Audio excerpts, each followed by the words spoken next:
My name is Manuela R. Rodriguez. I'm 28 years old, a software developer, and for most of my adult life, I was proud of being steady. I showed up. I paid bills on time. I planned ahead. I believed love was not supposed to feel like a nightclub bathroom at 2 a.m., loud, sticky, confusing, and full of strangers pretending they were having the best night of their lives. Sebastian had been my boyfriend for 3 years. Or at least I thought he was my partner. We met in college at a mutual friend's party. He was this vibrant, outgoing art major who could make a whole room turn toward him just by laughing. I was the quiet computer science student in the corner, holding a warm beer and hoping no one asked me to dance. Somehow, we clicked. He said I grounded him, said I made him feel safe. I believed that meant he wanted a future with me. After graduation, Sebastian struggled to find steady work in his field. Freelance design gigs came and went. He waited tables. He painted when inspiration hit, photographed when someone paid, talked about passion like it was a currency landlords should accept. I got a solid job at a tech firm, and when we moved into a small apartment in the city, I covered most of the rent so he could focus on his projects. At first, it felt worth it. I would come home from long coding sessions and he would be cooking badly but proudly, or sprawled on the couch with a movie queued up. He made the apartment feel alive. Messy, colorful, unpredictable, but alive. I thought we balanced each other. Then things shifted. Sebastian started going out more. Boys' nights became all-nighters. Then boys' nights somehow included Jenna, his best girlfriend from the restaurant where he worked part-time. Jenna was a bartender. Loud. Glamorous. Always posting gym selfies and party videos. The kind of woman who seemed to thrive on being watched. I had met her a few times. She smiled too long, touched Sebastian's arm too easily, and acted like I was the responsible older sister ruining their fun instead of his girlfriend. I tried not to be jealous. I told myself everyone needed friends. Everyone needed space. But then came the comparisons. "Why can't you loosen up like Jenna?" Sebastian would say during arguments. "You're always so predictable." Predictable. Like loyalty was a personality defect. About 6 months ago, everything started becoming obvious. I remember one night especially. I had pulled an all-nighter fixing a bug for a major client deadline. I came home exhausted, eyes burning, shoulders stiff, wanting nothing more than takeout and silence. Sebastian was in the bedroom, dressed for a club, scrolling through his phone with that little smile he got when Jenna texted. He said he was going downtown. Jenna was helping DJ at some club, and apparently it was going to be legendary. "We've barely seen each other this week," I said, trying to keep my voice light. "Maybe stay in tonight? Pizza, movie, sleep like normal people?" He rolled his eyes while adjusting his jacket in the mirror. "Manuela, not tonight. Jenna planned this. You should come. Honestly. It might help you loosen up." "I'm not trying to stop you from having friends," I said. "But you and Jenna have been really close lately. The texts, the inside jokes, the late nights. Is there something I should know?" He spun around, annoyance flashing into something almost smug. "Worried about what? That I'm having fun without you?" Jenna gets me. She lives life. She doesn't sit around typing code all day and calling it a personality. That one hurt, but I stayed calm. "I feel like we're drifting. When you're home, you're on your phone. When you're out, you don't come back until morning. I'm starting to feel like I'm just the person keeping the lights on." He laughed, sharp, dismissive. "Maybe because you act like a landlord instead of a girlfriend. I'm young, Manuela. I want excitement. I don't want this boring routine forever. If you don't like how I live my life, leave." The words hung there between us. Then he grabbed his keys and smirked. "Don't wait up." The door slammed. I sat on the couch for a long time, staring at the wall. I thought about every sacrifice. The promotion I declined because it meant relocating and he refused to move. The nights I skipped with friends because he needed emotional support, only to find out later he had gone out anyway. The money I covered. The excuses I made. His words kept echoing. "If you don't like how I live my life, leave." So I stood up, and I started packing. I did not cry while I packed. That surprised me later. In the moment, my body felt strangely calm, almost mechanical, like some quiet part of me had already rehearsed this without telling the rest of me. I started with the closet, pulling my clothes from hangers, folding only what needed folding, stuffing the rest into duffel bags and laundry baskets. Then the books from the shelves, my work laptop, the chargers, the noise-canceling headphones I bought during my first big project. The little things Sebastian used every day, but never noticed were mine. I left his things exactly where they were. His paints, his sketchbooks, the camera he said was going to launch his portfolio, the framed prints he had insisted made the apartment feel creative. I even left the shared furniture, the couch, the table, the bed. I did not want to fight over objects that had already absorbed too many arguments. I wanted distance, and for once, I wanted it more than I wanted fairness. By 1 a.m., my car was loaded. The apartment looked half erased, like someone had removed the foundation but left the decorations. I stood in the kitchen for a moment, listening to the refrigerator hum, thinking about how many mornings I had made coffee there while Sebastian slept off nights he called networking. Then I took a sticky note from the drawer and wrote, "You're right. I don't like it." So I left. Take care. No accusations. No begging. No paragraph explaining the pain he had trained himself not to hear. Just the truth.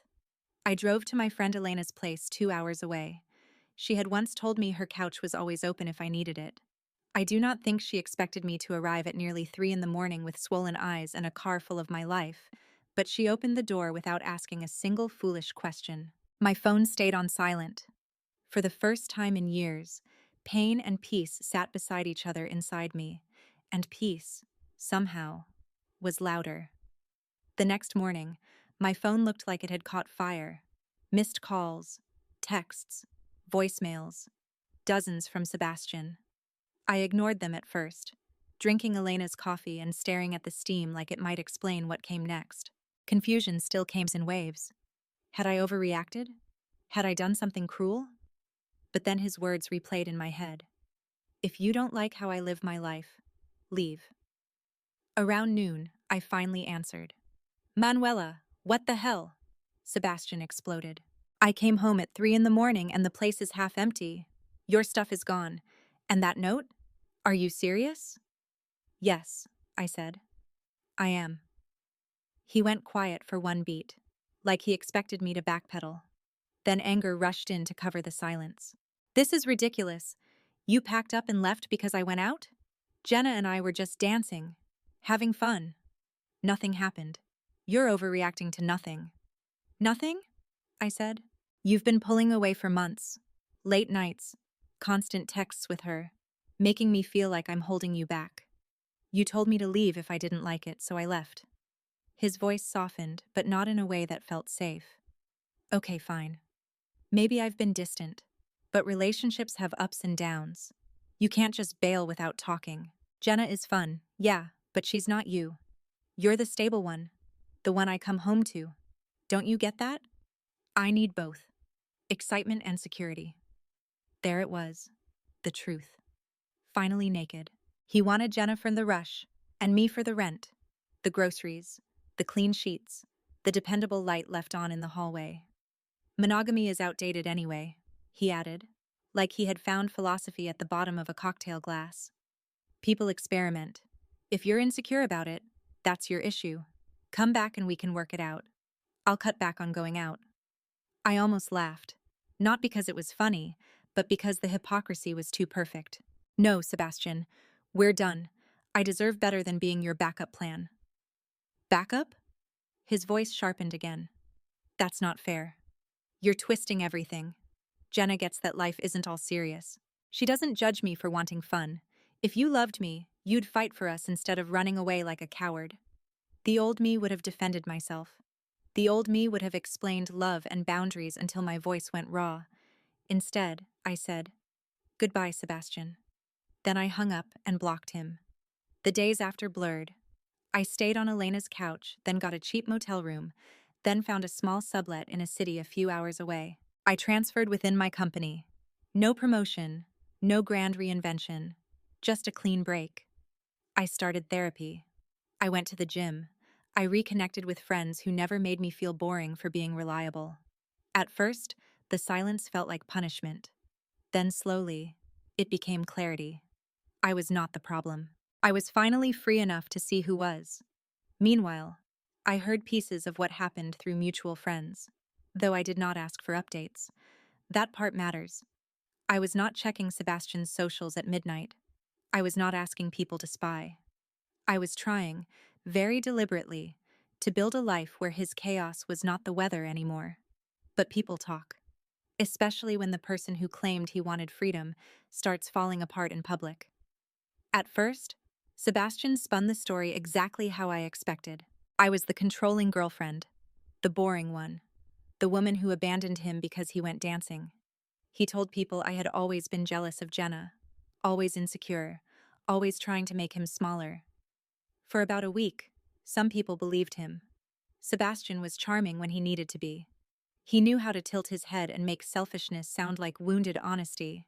Then cracks started showing. Marco, one of the few mutual friends who never bought Sebastian's version, reached out about 2 weeks after I left. "You okay?" he texted. "Things are imploding over here." I stared at the message for a while before replying. "I'm good. What happened?" He called me that evening. I made tea in my little sublet and listened while he filled in the parts Sebastian had hoped would stay hidden. That night at the club, it had not been just dancing. Sebastian and Jenna hooked up. Not eventually. Not after weeks of confusion. That night, the same night he told me to leave if I did not like how he lived.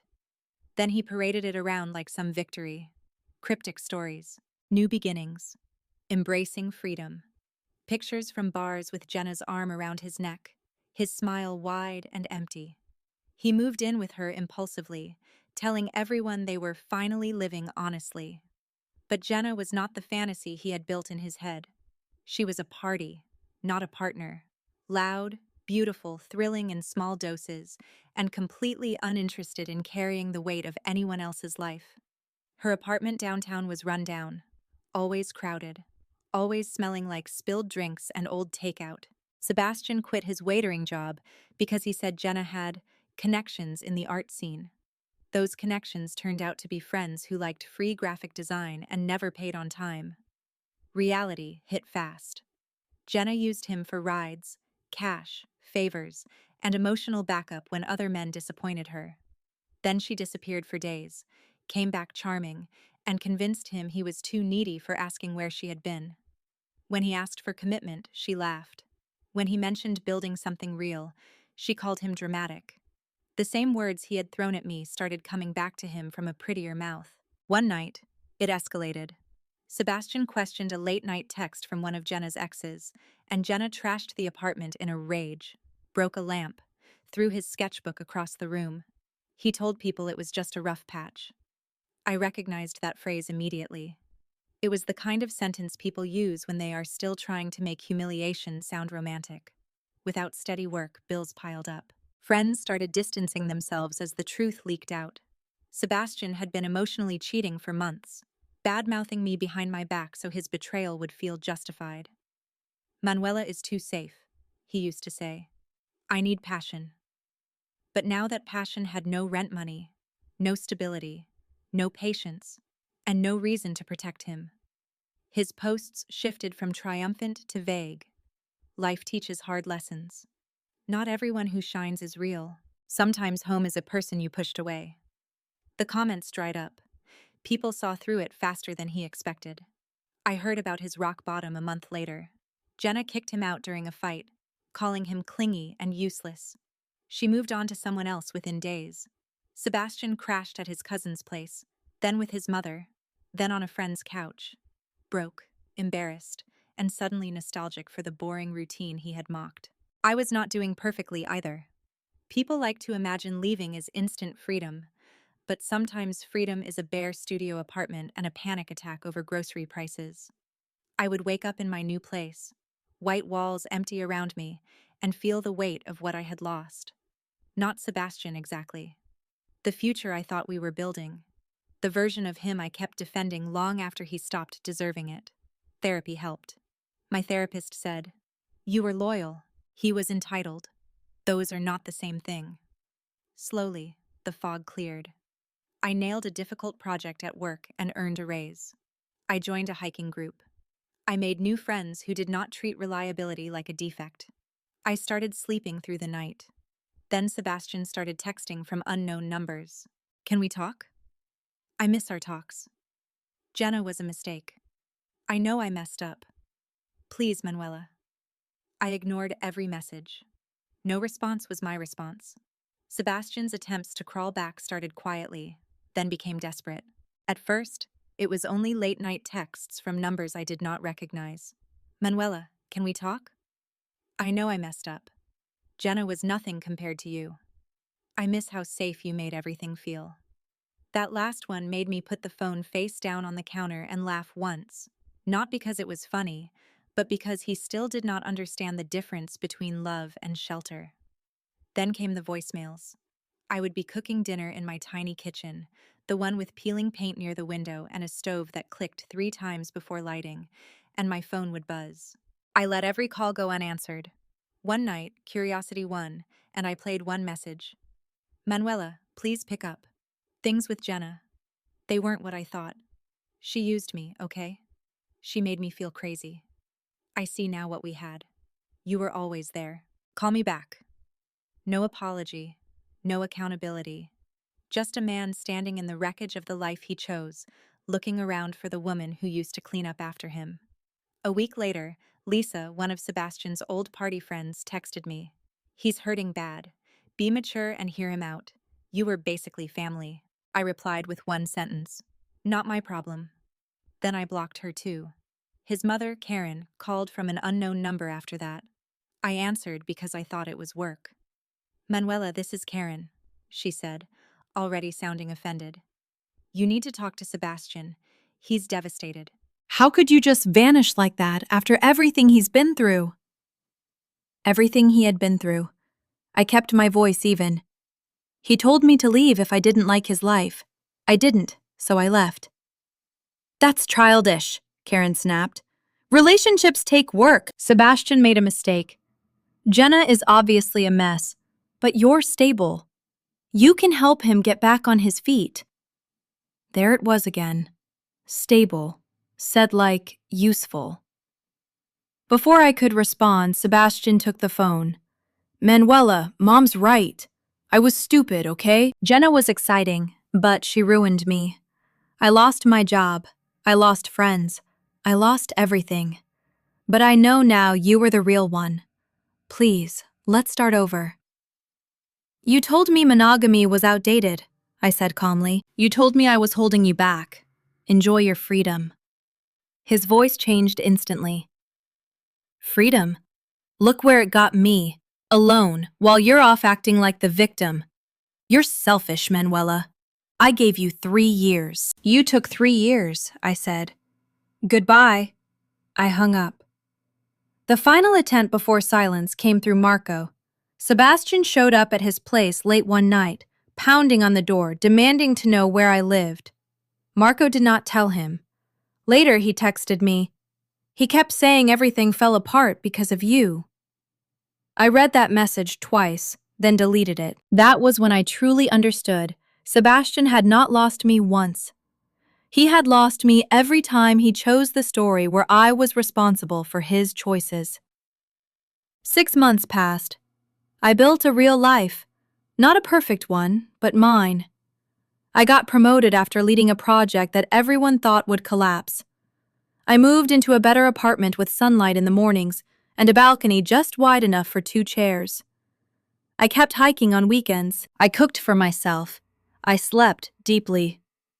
Eventually, I met Ethan, a quiet architect with kind eyes and a dry sense of humor, the kind of man who did not mistake peace for boredom. Then came Marco's wedding. It was a small outdoor reception in a park a few hours from the old city. Mutual friends were there, including people who had known Sebastian and me together. I went because Marco had stood by me when it was inconvenient. Ethan came with me, steady at my side, his hand warm around mine as we laughed over bad champagne and crooked centerpieces. Then Sebastian arrived uninvited. He came through a side gate during the reception, hair messy, shirt wrinkled, eyes scanning the crowd until they found me. The laughter at our table faded as he walked over. "Manuela," he said, breathless, "we need to talk. Now." "This isn't the place," I said. His eyes flicked to Ethan. "Who's he?" "Someone who respects me." That landed harder than I expected. Sebastian swallowed, then rushed forward with words. "I'm sorry for everything. Jenna ruined me. I'm in therapy now. I lost my job, my friends, my place. But you and me, we were good, remember? You made me better. Please, give me another chance." Guests were staring. Marco looked ready to intervene, but I lifted one hand slightly. "No," I said. "You don't miss me. You miss the life I made easy for you." His face twisted. "So that's it? You're replacing me to spite me?" "No, Sebastian. You became irrelevant to me months ago. You told me to leave if I didn't like your life. I left, and I built one that does not include you." For once, he had no clever answer. Ethan touched my back gently, not possessive, just present. I turned away from Sebastian and walked back to the music, the lights, the people who had chosen kindness over chaos. That night, I realized closure was not an apology. It was not watching him suffer.